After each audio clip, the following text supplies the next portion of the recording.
Olá pessoal, tudo bem?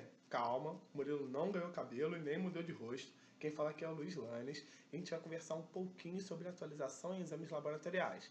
É uma honra estar participando do curso de formação em modulação intestinal e a nossa ideia aqui é acrescentar um pouquinho à aula de exames que o Murilo já deu para vocês.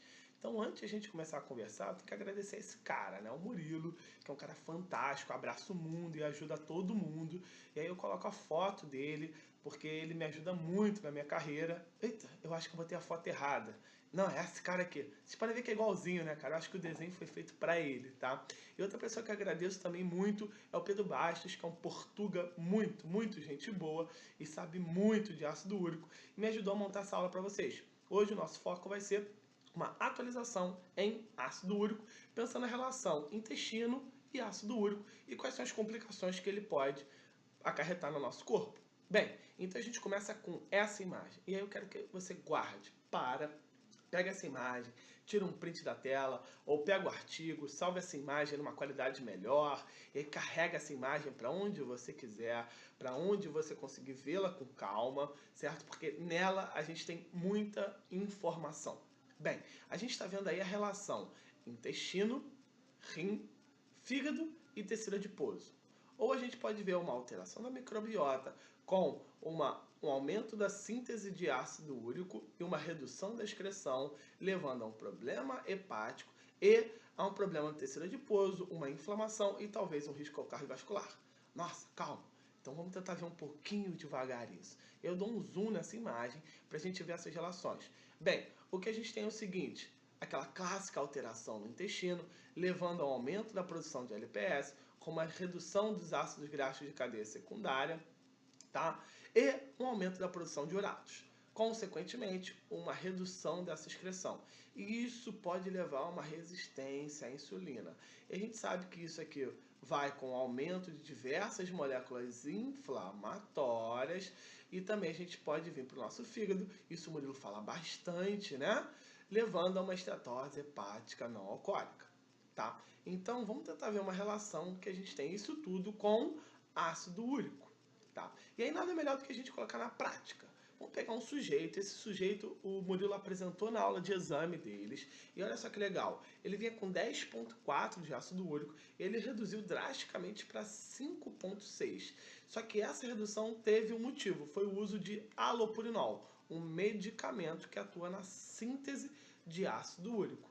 E aí, então a gente tem que tentar entender como é que funciona a síntese de ácido úrico. Bem, lá no nosso fígado a gente tem a degradação da ribose 5-fosfato, chegando a MP e GMP, né? Vocês sabem, degradação de ATP, aí se transforma em ADP, e aí vai para MP, tá? Então esse MP ele vai ter que achar uma outra família e ele começa a ir para a via da xantina. Tá? Então ele vai se transformar em adenosina, em inosina, em hipoxantina, enquanto o GMP vai lá se transformar em guanosina, e aí chega em guanina, xantina. Bem, calma. Até então aí não tinha muita importância. A importância é agora, tá? A conversão de hipoxantina em xantina depende de uma enzima, xantina oxidase. E a conversão da xantina, que aí pode vir daqui, né, ou daqui, para se transformar em ácido úrico, também depende dessa enzima, xantina oxidase. E aí é exatamente esse local que o medicamento funciona. Então ele reduz a ativação dessa enzima, né, a funcionalidade dessa enzima, reduzindo bastante a produção de ácido úrico. Olha, estava tudo resolvido, né? Então, se o medicamento reduz a produção de ácido úrico, a pessoa para de produzir ácido úrico e o problema dela está resolvido. Só que tem um probleminha, tá? Normalmente as pessoas não usam medicamento para o resto da vida, certo? Elas têm uma resistência. E, infelizmente, boa parte dos nossos fármacos são voltados à cura dos sintomas e não à cura da doença, né? Ao real problema. E aí, com esse paciente, aconteceu a mesma coisa. Tá? Ele parou de tomar o medicamento e aí, vejam, tudo de novo. Tudo de novo voltou a um valor bem elevado. Bem, a gente pode ver aqui, ó, o valor de referência para homens, ó, 7,2 é o máximo. Ele se manteve por 3 anos acima de 9. Ué, Luiz, por que isso acontece? Então não tem como resolver? Vai ter que tomar medicamento para o resto da vida? vamos tentar olhar a causa, tá? A real causa. O que a gente olha é que o medicamento só está vendo para síntese. Mas lembra daquela imagem que a gente viu o problema na síntese e na excreção?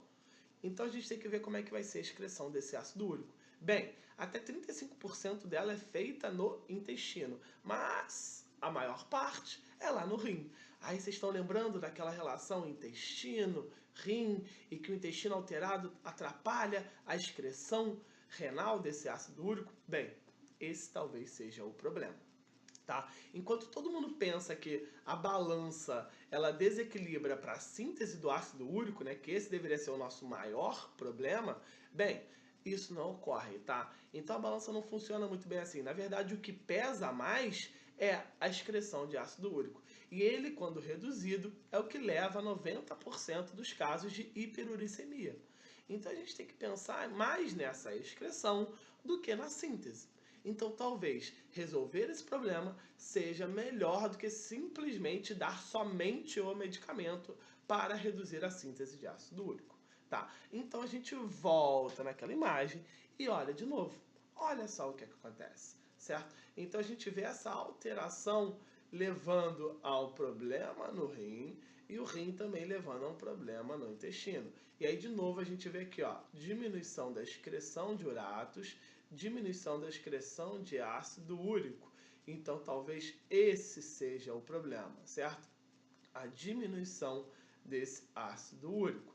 E a gente entende que o acúmulo desse ácido úrico pode ser prejudicial, levando à inflamação, tá? Então, o que a gente tem que fazer com esse cara?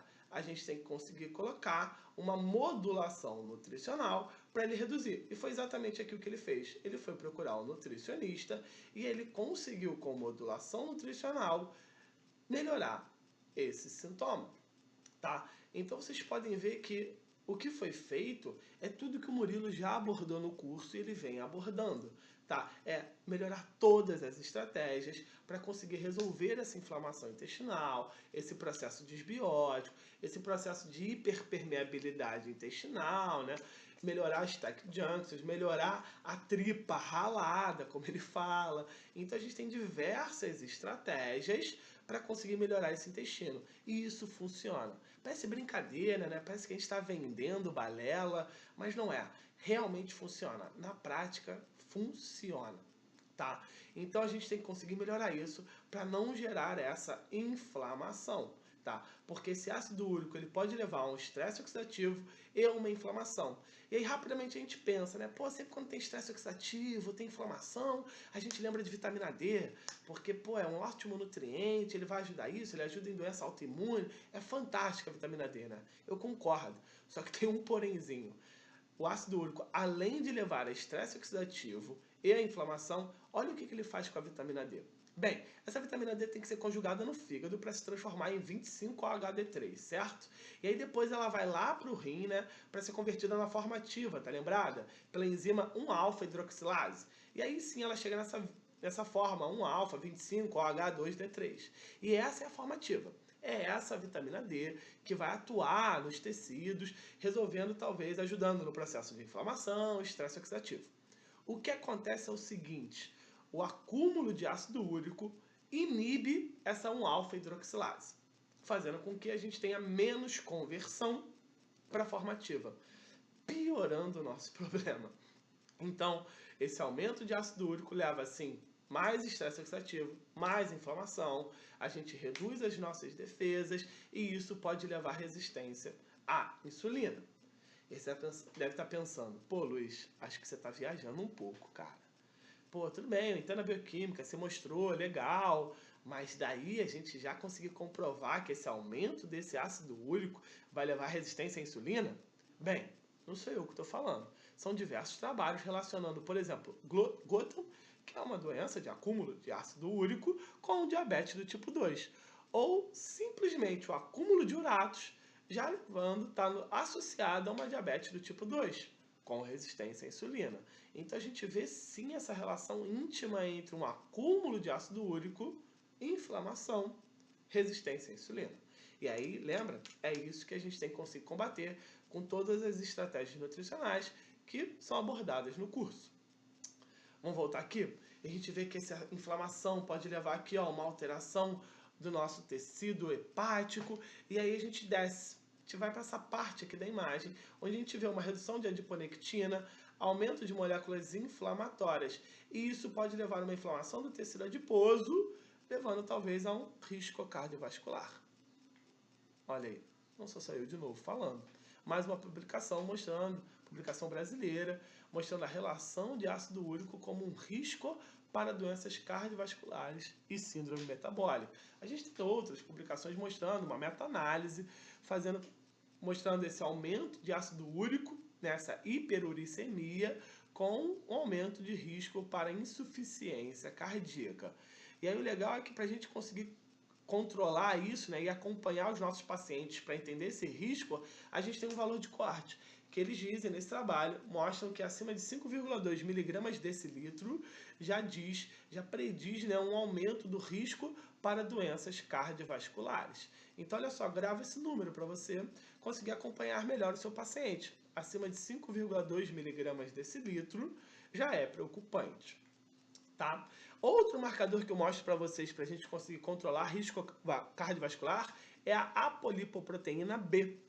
Tá? Nesse trabalho aqui eles fizeram com alguns sujeitos, apenas poucos, 233.435, e eles viram que a ApoB foi superior ao marcador não HDLC e ao LDLC.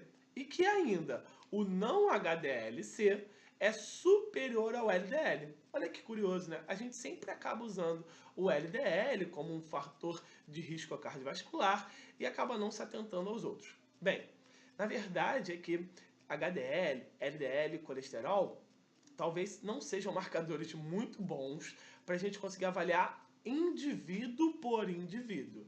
A gente continua utilizando eles na epidemiologia, já que a gente não tem condição de avaliar outros marcadores mais específicos. Então, para uma população inteira, a gente trabalha com probabilidade. Mas quando você estiver trabalhando com um indivíduo, com condição de ter outros marcadores, com plano de saúde, então é interessante talvez a gente usar algo que tenha uma resposta melhor. E a resposta melhor é a ApoB. Ai, Luiz, eu nunca ouvi falar de ApoB. O que é isso? Bem, eu mostro para você, tá? Então, a ApoB nada mais é do que uma proteção que a gente tem ao LDL. Então, pensa o LDL e como se a gente tivesse uma proteção. Vou pegar aqui, ó, uma proteção para vocês verem, certo? Então, essa é a proteção, como se tivesse uma camada protegendo esse LDL. E aí, para eu poder oxidar o meu LDL, eu tenho que destruir essa camada. E é exatamente quando essa camada ela é destruída, ela é oxidada, ela vai e boia no sangue e a gente consegue avaliar esse marcador. Porque simplesmente dizer o quanto que eu tenho de LDL não é um resultado muito significativo. Porque você pode ter mais LDL e ela ser de tamanho diferente, ser de um tamanho maior, que não gera tanto risco, ou ela não está oxidada. Tá? Então a gente tem que entender qual é a capacidade de oxidação dessa LDL. Esse é o risco. Ah, então eu posso avaliar LDL oxidada? Pode, mas não é barato, não é acessível, nem todo plano de saúde cobre LDL oxidada. Já todos os planos cobrem ApoB, que é a camada da LDL. Então, de novo, para eu poder danificar essa LDL, eu tenho que romper essa camada, essa proteção. E aí essa proteção se rompe e a gente consegue avaliar ela no sangue, tá? Então a gente pode avaliar os níveis de ApoB e uma relação entre ApoB e ApoA. ApoA vem do HDL, então a gente pode fazer essa relação também. Tá? E aí, só para a gente finalizar, eu mostro por que é complicado avaliar LDL pura e simplesmente por si só, tá? Porque esse LDL ele pode ser grande, tá? Esse largo, né, que a gente chama de large LDL, onde ele não gera tanto risco de oxidação. Já esse pequenininho aqui, small, né, e denso, esse pequeno e denso, já gera um risco maior de oxidação. O que vocês podem ver é que pela mesma quantidade de LDL, 130 miligramas, aqui a gente tem 5 moléculas de LDL, enquanto aqui a gente tem 4, 7, 9 moléculas de LDL. Tá? Então a gente tem muito mais LDL, muito mais chance de oxidação, muito mais chance de dano com a mesma quantidade de LDL. E aí essa imagem mostra aqui para vocês, ó, um LDL normal, ele tem um risco menor porque ele não penetra na artéria. Já o pequeno, né, esse pequeno e denso, ele já tem um risco maior de penetração na artéria e de oxidação. Então, de novo, avaliar somente LDL é complicado. E aí eu volto para vocês para falar da ApoB, da apolipoproteína B. Esse é o melhor marcador. Lembra lá desse artigo, com pouquíssimas pessoas avaliadas, mostrando que ele foi um marcador melhor para risco cardiovascular, tá? Então, para vocês entenderem, ficarem com esse resumão, essa atualização, eu sei que foi rapidinha, tá? A gente deixa alguns marcadores ideais, uns valores ideais do que foi abordado aqui e do que foi abordado na aula do Murilo de Exames. Então, aqui a gente abordou um pouquinho de ácido úrico, tá, a gente falou da resistência à insulina e na aula do Murilo ele fala bem, né, de resistência à insulina, de HOMA-IR, HOMA-beta, então a gente deixa esses valores para vocês. Aí eu deixo os valores de eosinófilo, porque é um marcador do hemograma, fácil de a gente conseguir identificar hipersensibilidade alimentar ou parasita, então a gente deixa valores ideais aqui abaixo de 2, alguns autores colocam até abaixo de 1, tá? Então aí depende de você, a questão é ter bom senso. Entenda que eosinófilo alto não é interessante, então quanto menos, melhor, tá? E a gente também tem aqui os marcadores TSH, né, para hipotireoidismo, então acima de 3 já começa a ser hipotireoidismo subclínico, e para gestante acima de 2,5, então é legal também avaliar isso. Na aula do Murilo ele fala da relação, né, de hormônio tireoidiano com o intestino. Eu deixo para vocês aqui, ó, a relação ApoB, ApoA1. Isso aqui é um marcador fantástico para avaliar risco cardiovascular. O ideal é abaixo de 0,5. Então você vai pegar o valor de ApoB e vai dividir pelo valor de ApoA1, tá? Diversos trabalhos e com revisões sistemáticas mostram que o problema realmente ocorre acima de 0,8. Então a gente tem essa faixa aí de 0,5 a 0,8, digamos, de atenção, tá? Acima de 0,8 já é um risco bem significativo. Então abaixo de 0,5 é tipo o ideal, maravilhoso. Todos os nossos pacientes deveriam estar assim.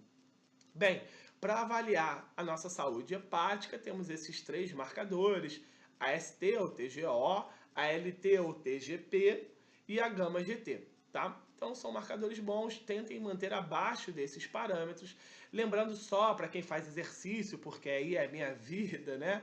Eu que trabalho com exercício a vida inteira, lembre que a ST também é um marcador muscular, então ele pode estar alterado no exercício, no praticante de atividade física, e isso não ser uma alteração hepática, tá? Então fique atento se essa pessoa faz exercício de uma forma mais intensa, para não dar um falso diagnóstico de alguma alteração hepática.